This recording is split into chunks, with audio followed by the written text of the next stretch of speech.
Bom dia a todos e todas.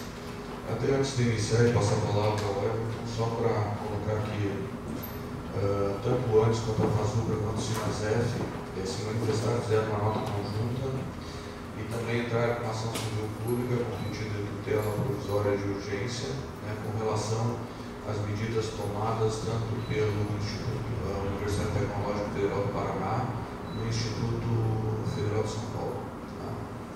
No dia 14 foi expedida uma portaria por parte da reitoria da Universidade Tecnológica Federal do Paraná, que repercutiu em todo o país, inclusive impedindo ou pelo menos a responsabilização das reitorias, das suas administrações, a questão das progressões, promoções e também concursos públicos, né, congelando tudo isso. Então, o ANDES, em conjunto com a FASUBRA e o SINASEF, uma reunião entre as assessorias jurídicas de todas as associações sindicais reunidas em Brasília, montaram uma ação civil pública com pedido de tutela justamente para revogar esse tipo de medida que é considerado como ilegal.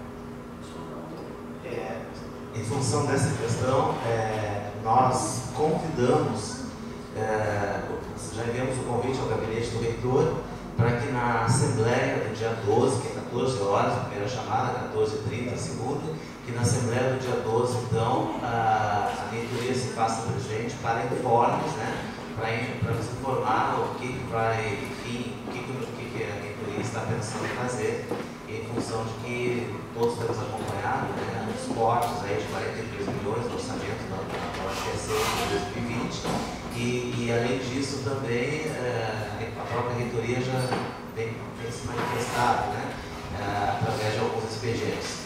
Então nós convidamos, né, um convite ao gabinete do reitor, para que a reitoria se faça presente no dia 12 para informes, né, para nos informar o que está sendo, o que a reitoria de fato pretende fazer mediante essas PECs, enfim, essas retiradas e tudo mais.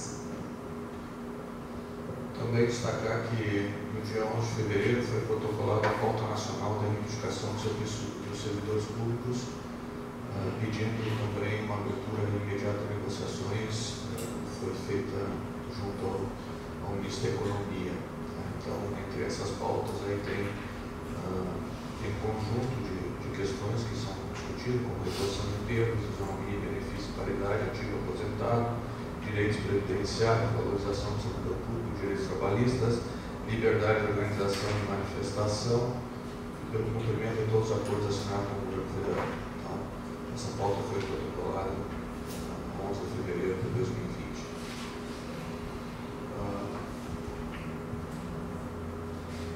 Também o jurídico da Sedufes me fez uma nota que nós dispomos sobre a questão da emenda constitucional 18B de 2019. Então tem uma análise já do nosso jurídico que vai ser disponibilizado para todos via página da Sedufes Milan. Então passo a palavra agora ao Everton para falar a respeito da PEC 18B de 2019 e essa análise técnica.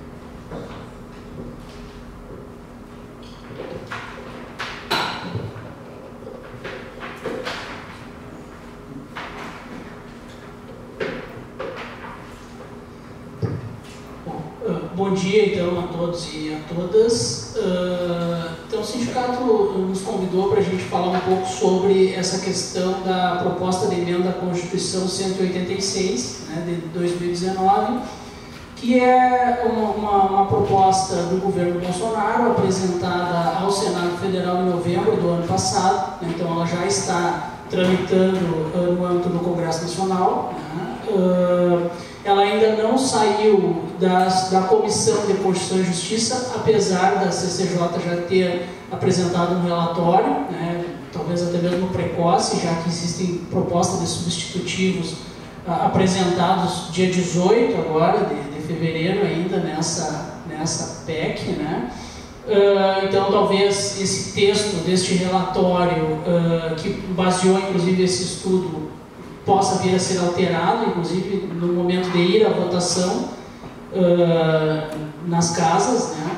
Lembrando que se trata de uma proposta de emenda constitucional e, assim como foi a emenda constitucional 103 da Previdência, tem que passar pelos mesmos trâmites, né?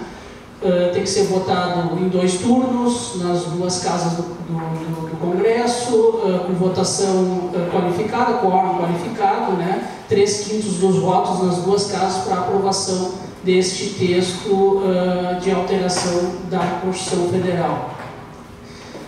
Basicamente, ele traz para dentro do sistema da Constituição brasileira alterações no regime fiscal, né? É uma implementação daquilo que já começou em 2016, como a emenda constitucional número 95, que trouxe a limitação do teto dos gastos, né? Porém com um direcionamento bastante direto aos servidores públicos, né? Inclusive agredindo direitos dos servidores, né? Restringindo, causando regras restritivas de muitos dos direitos dos servidores de âmbito constitucional. Basicamente, essa reforma ela tem 3 mudanças estruturais nas finanças públicas. A primeira mudança estrutural trazida pela PEC 186 é a questão de tornar a emenda constitucional 95 em algo permanente, né? Então, ou seja, a limitação do teto dos gastos públicos em algo permanente. Porque a emenda 95 ela tem um prazo de validade de 20 anos. Ela começou em 2016 e ela tem um prazo de 20 anos. A ideia desta proposta é torná-la permanente. Outra ideia, outra mote, né, ou função dessa emenda é estender a limitação dos gastos públicos também a estados, municípios e ao Distrito Federal, né, coisa que a emenda 95 trata apenas da União Federal. Mas a principal mudança, digamos assim, e que diz respeito basicamente aos servidores, é justamente a questão da vinculação do teto de gastos públicos à lei de ouro das contas fiscais, né? Aquela regra de ouro das contas fiscais. Basicamente é uma aglutinação das 2 coisas, né? Elas existem em momentos distintos, em aplicações distintas, mas a ideia da PEC é trazer, torná-las uma coisa só, vincular uma coisa com a outra, né? A regra de ouro do orçamento, enfim, para quem nunca ouviu falar ou enfim, não tem muito conhecimento, é um mecanismo que proíbe o governo de fazer dívidas para pagar as despesas primárias, né? Então, o governo não poderia fazer dívidas para pagar despesas como folha de pagamento, benefícios previdenciários, luz, água, enfim, essas despesas não poderiam ser alvo de dívidas, né, por parte do governo. Então, quando isso acontece, a necessidade de suplementação orçamentária, o orçamento não é suficiente para pagar essas dívidas, o governo pede uma suplementação orçamentária para o Congresso. E o Congresso autoriza ou não essa suplementação orçamentária para poder cobrir essas dívidas propriamente ditas. A PEC, ela entra justamente neste momento, né? Este é o momento em que a emenda constitucional age, ou seja, constatado que o governo não conseguiu pagar suas dívidas, necessitou o pedido de suplementação orçamentária, nesse momento entram os mecanismos de restrição do regime fiscal brasileiro já de forma automática, né? A PEC traz essa implementação automaticamente. Então, esse é basicamente o objetivo desta proposta de emenda constitucional. Eu vou procurar tratar, né, de alguns pontos, claro que mais voltados aos servidores especificamente, né, já que esse é o nosso objetivo, mas, a priori, a emenda, boa parte dela, quase toda ela, trata da questão do serviço público, né? Eu vou começar falando das questões objetivas, né, da proposta de emenda constitucional 186, de uma questão adicional às vedações, porque é assim que o texto trata. O artigo 167A da proposta de emenda constitucional trata essa questão como um adicional, mas ele é extremamente importante, extremamente relevante, E a gente tem percebido nos atendimentos e nas conversas com o pessoal de que há realmente uma apreensão muito grande em relação a essa questão da redução remuneratória ou redução de jornada, né? E ela de fato está previsto no texto da proposta de emenda constitucional, né? E ela prevê então uma jornada de trabalho, uma redução de jornada de trabalho de 25% com a proporcional redução remuneratória. Essa situação, ela é, como eu já disse, ela é uma situação adicional, ela não é propriamente, ou pelo menos a princípio, ela não é propriamente automaticamente implementada com a ativação dos mecanismos de restrição das finanças, né? Porque ela precisará de um ato normativo para isso, né? Ela precisará de um ato normativo. Porém, nós vamos ver que existem requisitos para que ela seja implementada. Existem requisitos para que ela seja implementada. Basicamente, essa redução remuneratória ela vem a relativizar, né, o artigo 37 do inciso 15 da Constituição Federal, que trata da irredutibilidade de vencimentos. A partir da PEC, esse dispositivo passa a ser relativo e nos períodos em que houver a incidência do mecanismo de restrição do teto dos gastos, né, fica autorizado, então, essa questão da redução de jornada como a redução proporcional da remuneração.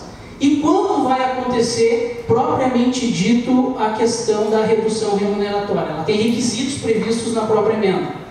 Então, vamos lá. É necessário que haja uma afronta à sustentabilidade da dívida pública. O volume de operações de crédito da União Federal exceder o montante de despesas de capital, ou seja, a regra de ouro. Despesa corrente dos últimos 12 meses supera 95% da receita corrente realizada no mesmo período por estados, Distrito Federal e municípios. E a despesa com o pessoal da União, estados, Distrito Federal e municípios exceder os limites estabelecidos em lei complementar, que é a lei referente à dotação orçamentária, né? Então, basicamente, os requisitos para que haja a redução remuneratória são muito semelhantes às regras gerais para implementação dos mecanismos de proteção do regime fiscal brasileiro, né? E nós já vimos lá que é basicamente a fusão da emenda constitucional 95 com a chamada regra de ouro das contas públicas, né? Como foi dito, a princípio, né, isso não está muito claro na proposta da emenda constitucional, mas existem duas interpretações em relação ao texto. A primeira, de que apesar dela ser um adicional às vedações, essa questão da redução remuneratória, ela estaria já intrínseca às características e elementos para a implementação dos mecanismos de limitação do teto público. Então, ela aconteceria independente de qualquer outra situação. E que o ato normativo, este ato normativo que é citado, seria meramente para dar as características que ocorrerá essa redução remuneratória, né? Eu vou ler agora para vocês aquilo que diz em relação aos requisitos deste ato normativo, lembrando que a restrição para que haja essa implementação da redução de jornada com a proporcional redução remuneratória é a questão remuneratória dos servidores, ou seja, só vai ser implementado isso para aqueles servidores que tiverem remuneração acima de 3 salários mínimos. Aqueles que tiverem remuneração abaixo de 3 salários mínimos não sofrerão de maneira alguma essa redução remuneratória. Mas o ato normativo, que é isso que cita a própria proposta de emenda constitucional, ele deve ter os seguintes requisitos, ele deve trazer as seguintes informações: especificar a nova carga horária, a atividade funcional, os órgãos ou unidades administrativas nos quais se aplicará a medida, bem como seu período de vigência limitado ao exercício financeiro em que verificada a aplicabilidade das vedações dispostas. Ou seja, o período de validade não deve superar o período da aplicação dos mecanismos de limitação do teto de gastos, né? né? Mas pode ser até menos que o período previsto na limitação. Né? Se a limitação eventualmente prevê 6 meses, pode ser que a restrição remuneratória tenha um período até mesmo menor. Mas isso vai ser definido em ato normativo. E veja bem a característica desse ato normativo. Né? A PEC fala exatamente isso. Ela não diz que ato normativo tem que ser uma lei, tem que ser um decreto. Né? A priori, ato normativo expedido pelo governo federal pode ser qualquer instrução, qualquer orientação, né, normativa expedida por órgão competente. Então, a PEC ela não fala especificamente que ato normativo é esse. Quando fala em ato normativo, pode ser um ato administrativo, até pela forma como é colocada. Né? Os poderes poderão editar esses atos normativos. Né? Então, é o Poder Judiciário, o Poder Legislativo, poderão efetivamente editar este ato normativo aplicando essa questão da redução remuneratória com a consequente redução de jornada para os seus servidores. Então, torna uma situação muito abreviada, né? Não há uma burocracia, não há uma rigorosidade formal muito grande para a edição do tal ato normativo. E os critérios para que haja a concessão desta vedação adicional, que é a redução remuneratória, são muito semelhantes aos critérios gerais a serem aplicados para os requisitos de aplicação dos mecanismos de proteção do sistema financeiro brasileiro. Avançando então em relação às questões da PEC 186, né? Então esse é um caráter adicional de extrema relevância. Agora vamos para as questões, digamos assim, principais, né, da PEC, que são as vedações propriamente ditas que ela surtirá no âmbito do serviço público. Mas antes de nós falarmos das vedações especificamente, né, nós precisamos também entender os requisitos que levam à aplicação de tais vedações. Por que disso? Por que disso? Porque assim como na questão da redução remuneratória, nós vemos ali que existiam requisitos específicos, na questão da vedação de realização de despesa de pessoal ou vantagem de qualquer natureza, inclusive indenizatória, né, é assim que traz o texto, né, então vantagens de qualquer natureza, inclusive indenizatória, também tem alguns critérios, algumas vantagens que têm características específicas que serão atingidas. Essas vantagens têm que possuir características específicas. Por exemplo, que produza efeitos retroativos, que preveja sua implementação em etapas, caso ocorra qualquer delas nos últimos 180 dias ou após o fim do mandato do titular do respectivo poder ou órgão, salvo o subsídio devido aos vereadores. Então, os vereadores possuem uma certa exceção a essa regra no que se refere às suas vantagens. E tenha por base decisão judicial ou decisão administrativa, decisão judicial não transitada em julgado. São critérios que são bem amplos, né? São muito amplos na sua especificidade, porém, essa questão das decisões judiciais e administrativas é algo bastante preocupante, né? Essa disposição em relação à aplicação das vedações. Por quê? No que se refere às decisões administrativas, a gente sabe que a administração pode efetivamente rever os seus atos, mas existe uma questão chamada prazo decadencial, né? E eventualmente existem vantagens concedidas administrativamente que já decaíram, não há nem qualquer possibilidade de rever aquilo porque já consolidou no tempo aquela situação. Além disso, decisões judiciais não transitadas em julgado podem estar sendo pagas sob o palio de uma tutela de urgência, de uma tutela antecipada que não foi revogada e a ação não transitou em julgado, mas objetivamente a implementação daquela vantagem em folha do servidor, ele está garantido por uma decisão judicial que não foi revista, e a tutela antecipada, até os limites de sua aplicação, ela é algo exequível, ela é algo aplicável, né? Então não poderia ser revista objetivamente sem uma outra decisão de igual monta que a revisse, né? Então são características bastante questionáveis, isso no âmbito jurídico, essa questão desses requisitos. Mas, como dito antes, existem rubricas de natureza indenizatória. Veja bem, hoje rubricas de natureza indenizatória, elas têm essa característica, elas não podem sofrer sequer a imposição de imposto de renda, né? Mas a partir da PEC, essas características, essas vantagens de natureza indenizatória podem sofrer constrições, né? Insalubridade, periculosidade, enfim. Mas a PEC traz expressamente no parágrafo 11 do artigo 37, né, da PEC, aquelas parcelas que não sofrem a incidência do teto. São pouquíssimas parcelas. E essa previsão, segundo o texto constitucional, ela é taxativa. Ela é propriamente taxativa. Então, fora essas rubricas que são o adicional de férias, o 13º salário, a ajuda de custo para a remoção e as diárias de transporte em deslocamento e vantagens realizadas por força das atribuições do cargo e emprego, fora essas 4 hipóteses, todas as demais podem sofrer sim a incidência da vedação do texto constitucional e aí ser incluída na base de cálculo para serem suprimidas durante o período da aplicação desses mecanismos de defesa do regime fiscal. As demais rubricas, como eu já disse, serão atingidas, né?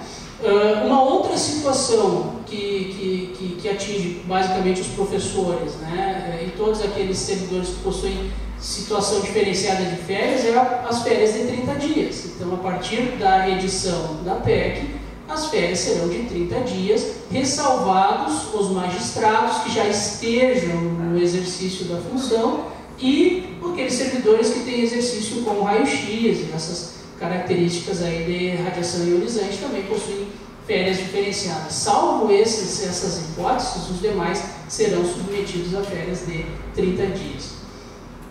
Uma outra característica da PEC, mas não menos importante, é a inclusão dos honorários de sucumbência como verba como receita pública, né? Como receita pública da União. Por que isso? Porque hoje os honorários de sucumbência que a AGU recebe, ela é revertida para os próprios advogados da União, né? Para a própria AGU. A partir do momento da aplicação da PEC, esses honorários de sucumbência farão parte da Receita Pública e não mais especificamente da Advocacia Geral da União. Vamos falar um pouquinho dos mecanismos de controle dos gastos públicos, né? Porque a PEC ela tem como objetivo único e exclusivo manter os gastos públicos limitados ao teto a qualquer custo. Essa é a ideia da PEC, né? Então existem mecanismos próprios para que seja implementada essa limitação aos gastos públicos, né? E esses mecanismos estão previstos no artigo 167A da PEC, que traz especificamente quais serão os impedimentos que serão implementados automaticamente. Veja que nós falamos lá no início da questão da redução remuneratória, que tem aqui essa dúvida do ato normativo, por ela ser tratada como uma vedação adicional, ela pode ou não ser aplicada, né? Mas os requisitos para isso são muito semelhantes aos requisitos gerais das vedações. Essas hipóteses que estão expressas no artigo 167A e que eu vou ler para vocês, né, que são várias, são automaticamente implementadas uma vez acionados os requisitos de defesa do regime fiscal. Então, quais serão esses impedimentos que serão implementados a partir da ativação dos mecanismos?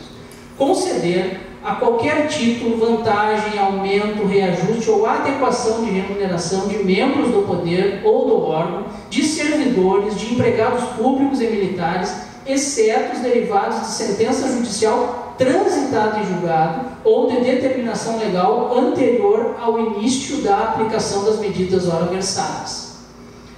Criar cargo, então há uma vedação, um impedimento, tudo isso aqui são impedimentos, são vedações, né? Criar cargo, emprego ou função que implique aumento de despesa, alterar a estrutura da carreira que implique aumento de despesa, admitir ou contratar pessoal a qualquer título, ressalvadas as reposições de cargo de chefia ou de direção que não acarretem aumento de despesa e aquelas decorrentes de vacâncias de cargos efetivos ou vitalícios.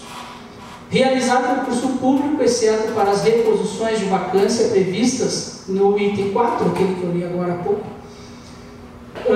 Criar ou majorar auxílios, vantagens, bônus, abonos, verbas de representação ou benefícios de qualquer natureza, inclusive os de cunho indenizatório, em favor de membros do poder do Ministério Público, da Defensoria Pública, de servidores, empregados públicos, militares ou ainda seus dependentes. E essa 7 é bastante preocupante. Conceder, vedações, conceder progressão e promoção funcional em carreira de agentes públicos, incluindo os de empresas públicas e de sociedades de economia mista e suas subsidiárias, que receberem recursos da União para pagamento de despesas de pessoal ou de custeio, quando o respectivo interstício se encerrar no exercício financeiro mencionado acima, excetuadas aquelas que impliquem provimento de cargo ou emprego anteriormente ocupado por outro agente. Então, questão das promoções. Criar despesa obrigatória, adotar medida que implique reajuste de despesa obrigatória acima da variação da inflação observada a preservação do poder aquisitivo do salário mínimo, criar ou expandir programas e linhas de financiamento, bem como remir, renegociar ou refinanciar dívidas que impliquem a aplicação das despesas com subsídios e subvenções, conceder ou ampliar incentivo ou benefício de natureza tributária, destinar para o financiamento de programas de desenvolvimento econômico por meio do Banco Nacional de Desenvolvimento Econômico e Social o mínimo de 28% advindo da arrecadação das contribuições para o Programa de Integração Social e o Programa de Formação do Patrimônio do Servidor. Essa aqui é a questão do PIS/PASEP.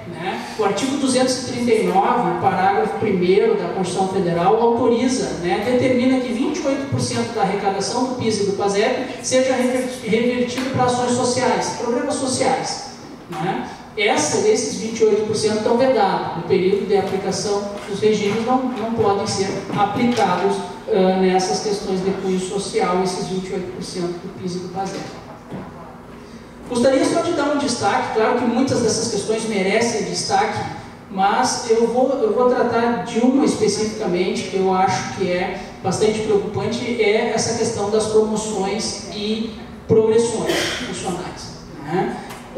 Vejo que no período de aplicação dos mecanismos de restrição financeira, restrição fiscal, as promoções e progressões estão suspensas. Eu vou usar o termo suspensão, ele não usa propriamente esse termo, mas todas as características disso levam à suspensão delas, porque depois, passado o período, ela volta a correr. Só que tem uma característica disso, ou seja, se o servidor, eventualmente, no período de aplicação da vigência das restrições, adquirir o direito a uma promoção ou a alguma progressão, ele não vai obtê-la. Ele não vai obtê-la. Ele só vai obter isso vencido o prazo de restrição fiscal. Ele vai ter aquela progressão. Porém, vocês viram que as características da aplicação é a não retroatividade de efeitos financeiros. Então, não haverão exercícios anteriores desta progressão funcional adquirida durante a vigência das vedações. Então, você vai ter, terminou a vigência, a progressão é implementada a partir dali, sem nenhum efeito financeiro retroativo, independente dela ter sido devida a 4, 5, 6, 7 meses atrás. Outra característica disso é, como eu falei em suspensão, aquele período de vigência da restrição não vai contar para fins de progressão. Então, se ela durar 6 meses, são 6 meses perdidos que não contam para fins da promoção ou progressão. Não existe isso. Então, isso vale para outras regras também. Isso vale, veja que a regra geral da PEC é não ter efeitos retroativos a nada. Então, se eventualmente a pessoa teve alguma outra rubrica perdida durante isso, ou não paga, ou suspensa, melhor dizendo, ela não vai ter a retroatividade daquilo, aquela rubrica ela não mais retornará ao patrimônio do servidor. Então, as progressões têm essa característica. Por fim, para não me alongar muito nessa questão, e como a gente está mais pautado na questão dos servidores, Eu gostaria de repassar para vocês uma curiosidade em relação à remuneração dos parlamentares. Vocês sabem que a PEC prevê uma espécie de remuneração aos parlamentares em função dos valores economizados com a restrição dos direitos dos servidores. Ou seja, 25% dos valores economizados com a PEC podem ser repassados aos parlamentares a fins de emendas parlamentares. Isso está previsto no texto, ou seja, 25% que for economizado pode ser repassado aos parlamentares para a utilização das emendas. Isso é a garantia da aprovação? É uma compra. E por fim, só para finalizar, e aí a cereja do bolo exatamente dessa situação é o seguinte: a aplicação, se forem ativados os mecanismos, tá? A gente está falando aqui de ativação de mecanismos de proteção. Em sendo ativados os mecanismos de proteção, o texto da PEC prevê que a correção do teto orçamentário não ocorrerá no exercício subsequente. Vocês sabem que a emenda constitucional 95 ela prevê um teto orçamentário e a correção do teto em cada exercício de acordo com a perda inflacionária. Isso está previsto lá no texto da emenda constitucional 95. Isso deixa de existir para o exercício automaticamente posterior à utilização da vedação, das vedações, pois não haverá correção do teto. Significa dizer que se o governo teve que aplicar as vedações, os mecanismos de vedação neste exercício, no próximo, sem o mínimo de correção, provavelmente sofrerá também efetivamente as consequências das vedações. Lembrando ainda que, se comprovado que houve a quebra da regra no exercício anterior, não haverá a aplicação subsequente nos dois próximos exercícios. Então serão 3 exercícios, porque no outro não vai haver correção. Então, bom, em suma, eu tentei fazer aqui um apanhado, é um texto bastante denso. Quem teve a oportunidade de ler a proposta de emenda constitucional viu que é um texto bastante denso, que tem pitacos muito forte de economia no meio, questões tributárias bastante fortes, que é basicamente isso que ele se pauta, a gente não tem a intenção aqui de encerrar o assunto, até porque nem tem como, porque pode mudar tudo, daqui a pouco pode ser outra coisa, pode ser uma coisa diferente, mas hoje o texto que nós temos e que em tese vai à votação, caso não seja alterado pela CCJ, é este que nós tratamos aqui, que já alterou o texto originário. Então, eventualmente, quem leu o texto originário, lá que foi aquele apresentado no dia 5 de novembro pelo governo, que está lá na página, abre a página do Senado, é o texto que aparece, não é aquele. Você tem que olhar em todos os andamentos ali e ver qual é o último texto apontado, com todas as 59 propostas de emendas que foram analisadas, nem todas aprovadas, para saber qual é o texto que em tese vai ser votado. Lembrando que ele pode sofrer alterações. Seria isso então, e naquilo que eu puder auxiliá-los, eu fico à disposição.